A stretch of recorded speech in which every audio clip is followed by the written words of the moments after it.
Chers amis de l'histoire et de la gastronomie, je vous salue. Bienvenue sur la chaîne L'Histoire à pleines dents. Aujourd'hui, Noël, le Père Noël et Coca-Cola.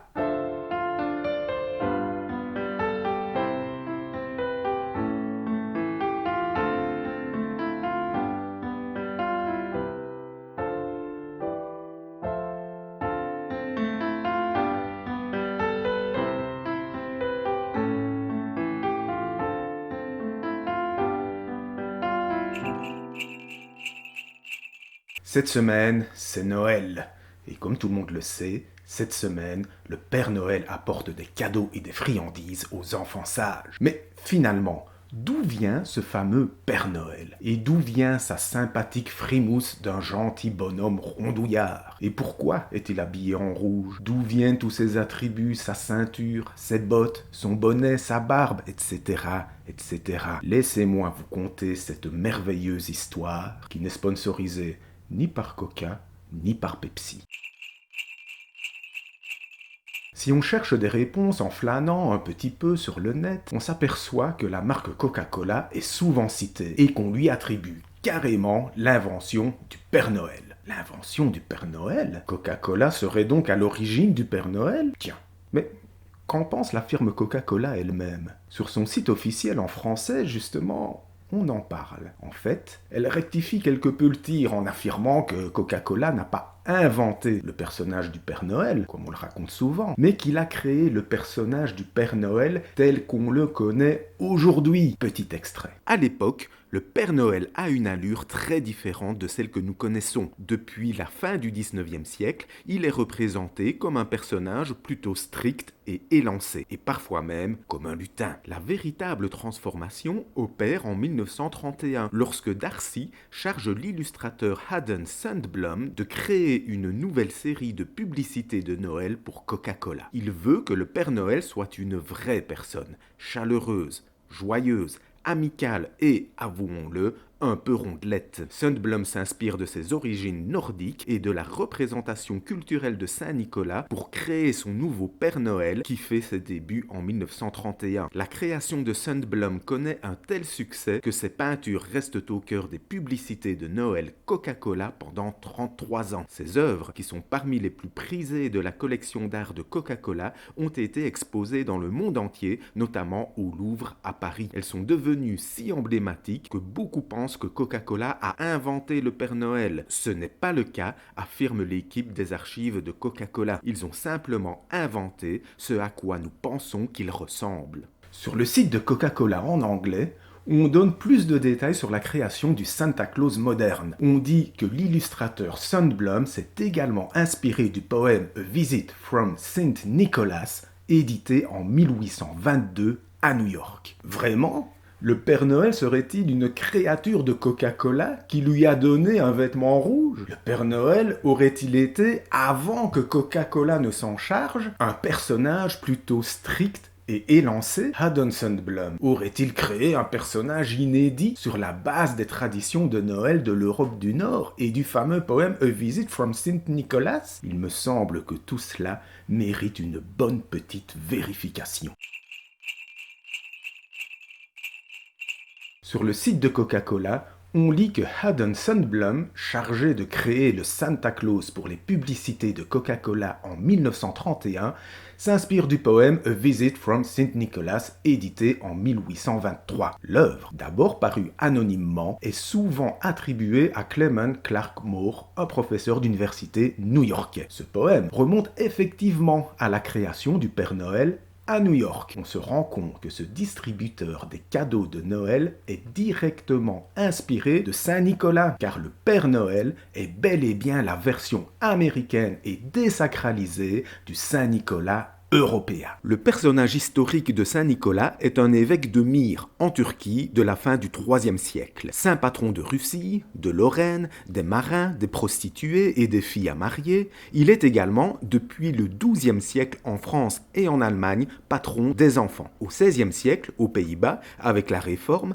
Saint-Nicolas prend les traits de Sinterklaas, qui distribue des jouets aux enfants le 6 décembre. Aux États-Unis, où Sinterklaas est arrivé avec les migrants hollandais, hollandais, le personnage fusionne avec d'autres incarnations de Noël tout en se déplaçant du 6 au 24 décembre. En fait, la toute première œuvre littéraire qui témoigne de ce Saint Nicholas version new-yorkaise est un poème anonyme publié par William B. Gillet en 1821. On y trouve la toute première illustration, anonyme elle aussi, du personnage qu'on appelle également Santa Claus. Les principaux éléments du Père Noël actuel sont déjà fixés. Santa Claus vient du Nord, il se déplace en traîneau tiré par un renne et distribue ses présents la veille de Noël et non plus le 6 décembre comme son modèle Saint-Nicolas. Sur une image, il est habillé en rouge et sur une autre, il est habillé en vert. C'est néanmoins le rouge qui s'impose par la suite dans la tradition américaine de Santa Claus. C'est 2 ans plus tard que paraît notre poème A Visit from Saint Nicholas qui aura beaucoup plus d'impact dans la culture américaine. Il est publié en 1823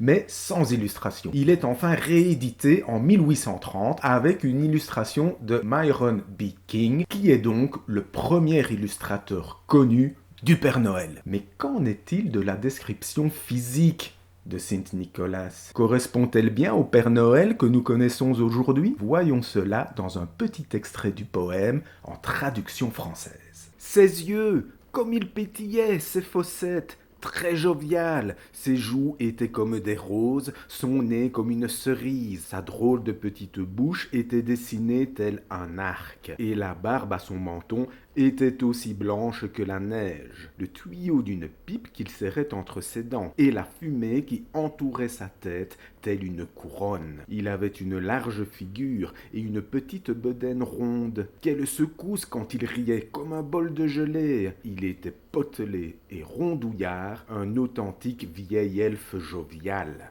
Ce personnage, aux yeux pétillants, aux fossettes joviales, aux joues roses, à la barbe blanche, au sourire sympathique et bien rondouillard, correspond effectivement au Santa Claus que Haddon Sundblom dessine pour Coca-Cola en 1931. Mais Sundblom est-il bien le premier illustrateur à s'inspirer de ce texte comme le prétend le site de Coca-Cola? Eh bien, pas du tout, car à peine quelques années plus tard, en 1837, le peintre new-yorkais Robert Walker Ware réalise une magnifique peinture de ce déjà fameux Père Noël rondouillard du poème A Visit from Saint Nicholas. Nous voyons donc en 1837, quasiment un siècle avant le Santa Claus de Coca-Cola, on le représente déjà en personnage souriant et rondouillard. Le site de Coca-Cola a donc tout à fait tort de dire que le Père Noël du 19e siècle est exclusivement strict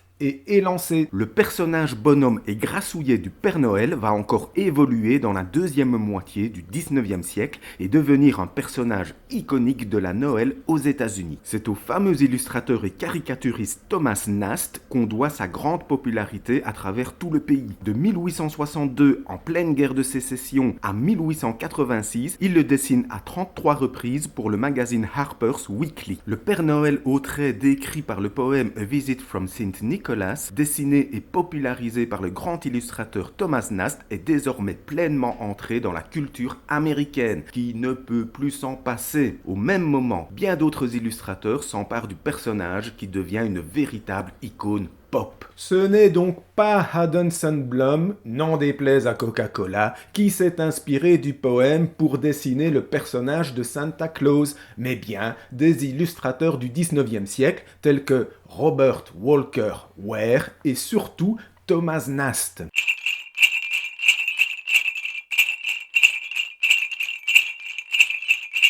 Mais l'évolution de Santa Claus ne s'arrête pas à Thomas Nast. Au début du XXe siècle, une nouvelle génération d'illustrateurs hyper talentueux s'empare du personnage. C'est dans les années 1910-1920 qu'une nouvelle génération d'illustrateurs américains, très inspirés par Nast, va définitivement donner au Père Noël l'exacte physionomie qu'on lui connaît encore aujourd'hui. Les dessins de Norman Rockwell, de Joseph Christian Leyendecker ou d'Elbert McGran Jackson paraissent chaque année en couverture des grands magazines tels que Saturday Evening Post ou le Ladies' Home Journal. C'est Santa Claus, nous le voyons, voyons sont bien éloignés du personnage plutôt strict et élancé que nous dépeint le site de Coca-Cola. Ce n'est donc pas un hasard si la première publicité de Coca-Cola mettant en scène le Père Noël réalisée par Fred Meeson en 1930 est parue dans le Ladies Home Journal. Et ce n'est toujours pas un hasard si le premier Père Noël Coca-Cola illustré par Haddon Sundblom est publié dans le Saturday Evening Post de décembre 1931. Ces illustrations de Santa Claus, aussi belles et éblouissantes soient-elles, ne font que s'intégrer dans une tradition iconographique déjà très bien installée dans la grande presse américaine. Et oui, d'ailleurs, si on compare par exemple Santa Claus de Leyendecker de 1923 avec celui de Sundblom de 1931, on voit bien qu'ils sont quasiment identiques. Même couleur de costume, même tenue, même sympathie, même physionomie rondouillard, même ceinture, même bonnet, etc., etc., etc. Et on voit bien que Sundblom s'est directement inspiré de son prédécesseur et non pas des vieux contes nordiques ni du poème A Visit from Saint Nicholas comme nous le raconte le site de Coca-Cola. Il est donc parfaitement clair que le Santa Claus de Coca-Cola n'est qu'une excellente copie des Santa Claus qui existent déjà auparavant. Dès lors, pourquoi raconte-t-on aujourd'hui que c'est Coca-Cola et son illustrateur Haddon Sundblom qui en sont les créateurs ?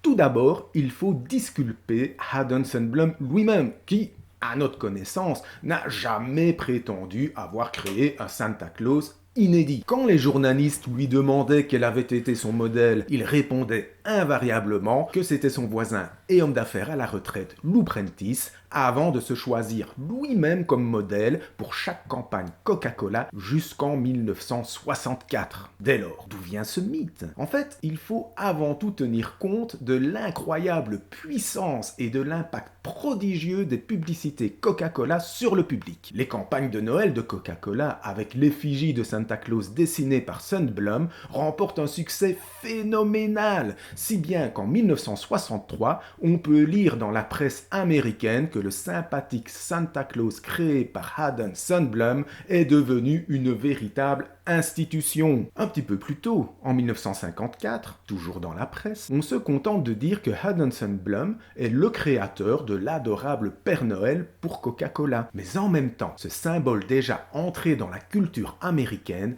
continue à fasciner. Et ce, au point même que ce Santa Claus fait complètement oublier ceux qui l'ont précédé. C'est comme s'il n'y en avait pas eu d'autres avant lui. Le personnage du Santa Claus Coca-Cola ne disparaît pas en 1964 lorsque Haddon Sundblom s'arrête de le dessiner. Et le Père Noël dessiné par Sundblom de 1931 à 1964 est loin de disparaître des mémoires. Son souvenir est même régulièrement ravivé par diverses opérations commerciales, fabrication de verres, édition de livres ou expositions. L'année du décès de Sundblom, en 1976, une grande exposition réunissant 35 peintures à l'huile de Santa Claus qu'il a réalisées à partir de 1931 est organisée à moins de 2 km du siège de Coca-Cola à Peachtree Summit, en plein centre des affaires d'Atlanta. Cette exposition a pour ambition d'expliquer comment Santa Claus a évolué du personnage de gnome à celui que tout Américain connaît aujourd'hui. L'année suivante, en 1977, le livre The Illustrated Guide to the Collectibles of Coca-Cola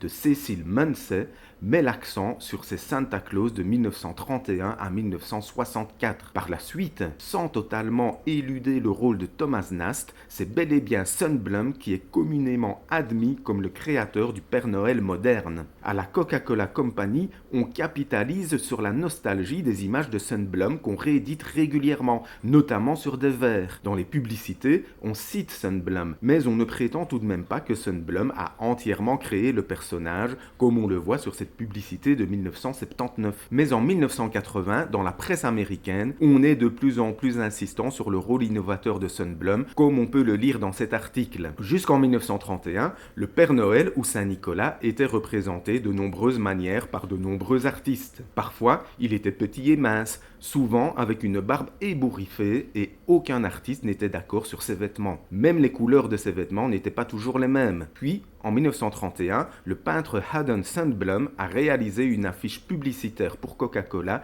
qui a établi le Père Noël tel que nous le connaissons et l'acceptons tous. Gros et joyeux, visage rond avec une barbe et une moustache blanche étincelante, un costume rouge avec une large ceinture noire et une grande boucle en laiton et des bottes hautes et noires. Visiblement, l'auteur de cet article ne s'est absolument pas documenté sur les Santa Claus qui ont précédé celui de Sundblom et qui représentent déjà tous les attributs du Père Noël de Sundblom. Bonnet, bottes et ceinture en laiton, compris. Mais le mal est fait. Désormais, c'est le Père Noël Coca-Cola qui, dans la conscience collective américaine, a fixé les traits, le caractère, le costume et la couleur du costume du personnage. Et c'est ainsi que tout le monde finit par admettre que Sundblom est le véritable inventeur du Père Noël moderne, jetant dans les oubliettes de l'histoire tous les illustrateurs pourtant célèbres qui ont façonné le personnage jusqu'à sa physionomie moderne une dizaine d'années avant la première publication de Sundblom. La firme Coca-Cola ne pouvait espérer mieux. En 2002, elle axe sa campagne de publicité sur le fait que Sundblom a créé le Santa Claus moderne avec en prime une nouvelle exposition organisée au Atlanta High Museum of Art avec les 35 œuvres qui ont déjà fait le tour du monde en passant par Paris, Tokyo, Sydney et Toronto. Le tout sous la houlette de l'archiviste de Coca-Cola. On n'est jamais mieux servi que par soi-même. Et avec l'aval de professeurs d'université d'histoire de l'art à qui on ne demande pas trop de détails. Malgré les protestations d'une certaine presse, le mythe s'ancre encore un petit peu plus dans les esprits. Aujourd'hui, le site de Coca-Cola propose une histoire complètement falsifiée. Il prétend que le Santa Claus de Thomas Nast était un petit personnage elfique et ne reconnaît à l'illustrateur que le changement de couleur du costume. Certes, le Santa Claus de Nast ressemble à un petit elfe en 1862, mais absolument plus en 1880, comme nous l'avons vu. Il y a là un flagrant délit de mensonge par omission, le pire de tous, comme j'ai l'habitude de le dire. Et ensuite, le site fait l'impasse complète sur la génération dorée des illustrateurs du Saturday Evening Post et du Ladies Home Journal, qui ont véritablement créé le Santa Claus que nous connaissons aujourd'hui et que Sundblom a repris. C'est là le deuxième, et non des moindres, mensonge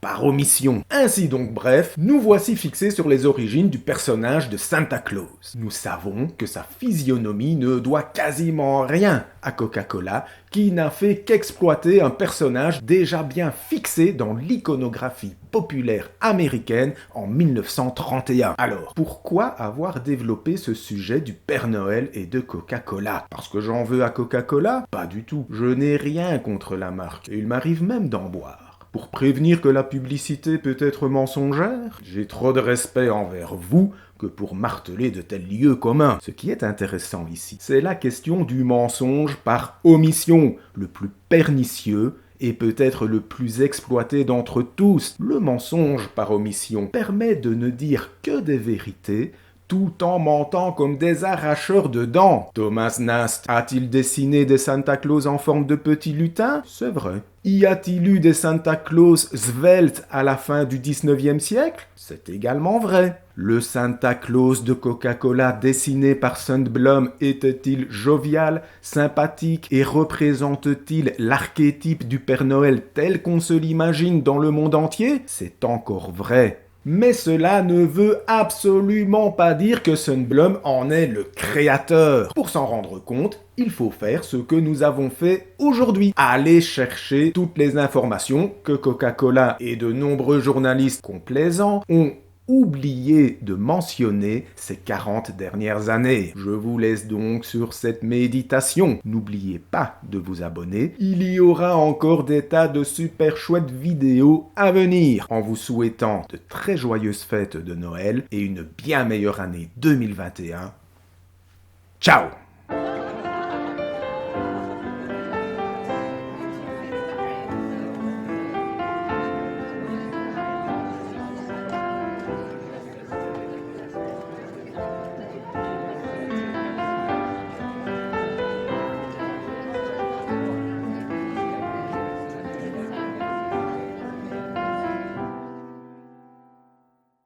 Merde, j'ai mis 2 fois jovial.